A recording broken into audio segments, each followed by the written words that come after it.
BRS MLA పాడి కౌశిక్ రెడ్డికి CID నోటీసులు ఇచ్చింది. ఏప్రిల్ 4న విచారణకు రావాలని సిఐడి నోటీసులు జారీ చేసింది. సమ్మక్క సారలమ్మ జాతర గొడవ కేసులో ఈ నోటీసులు సర్వ్ చేసింది సిఐడి.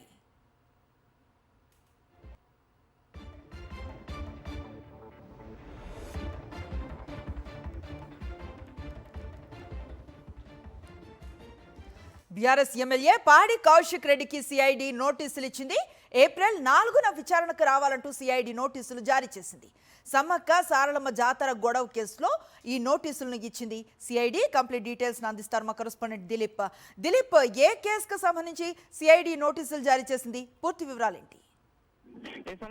బీఆర్ఎస్ ఎమ్మెల్యే పాడి కౌశిక్ రెడ్డికి సిఐడి నోటీసులు జారీ చేసింది. సో జనవరి 29వ తేదీన సమ్మక్క సారక్క జాతర వద్ద జరిగినటువంటి గొడవల్లో కరీంనగర్ కమిషనర్ పట్ల పాడి కౌశిక్ రెడ్డి వివాదాస్పద వ్యాఖ్యలు చేశాడని కేసు నమోదు చేసింది. సో ఈ కేసును సిఐడికి అప్పగించడంతో ఏప్రిల్ 4వ తేదీన హైదరాబాద్ లో ఉన్నటువంటి సిఐడి కార్యాలయంలో విచారణకు హాజరు కావాలని నోటీసులు జారీ చేసింది. ఈ నోటీసుల పట్ల ఇటు పాడి కౌశిక్ రెడ్డి కూడా స్పందించాడు. ఎలాంటి తప్పు చేయకపోయినా ఏదో ఒక విధంగా ఇబ్బంది పెట్టాలనే ఉద్దేశంతో తనతో పాటు తన కుటుంబానితో పాటు బీఆర్ఎస్ కార్యకర్తలకు కూడా సిఐడి నోటీసులు ఇవ్వడం పట్ల బాధ కలిగించిందంటూ కూడా ఇటు పాడి కౌశిక్ రెడ్డి స్పందించారు. సో సీఎం రేవంత్ రెడ్డి తనను లక్ష్యంగా చేసుకుని అనేక కేసులు పెడుతున్నారు, నోటీసులు ఇస్తున్నారు. సో తనను లక్ష్యంగా చేసుకుని ఎన్ని కేసులు పెట్టినా ఎన్ని నోటీసులు ఇచ్చినా విచారణకు హాజరవుతానని చెప్తున్నారు. కాకపోతే తన కుటుంబాన్ని తర్వాత బీఆర్ఎస్ కార్యకర్తలను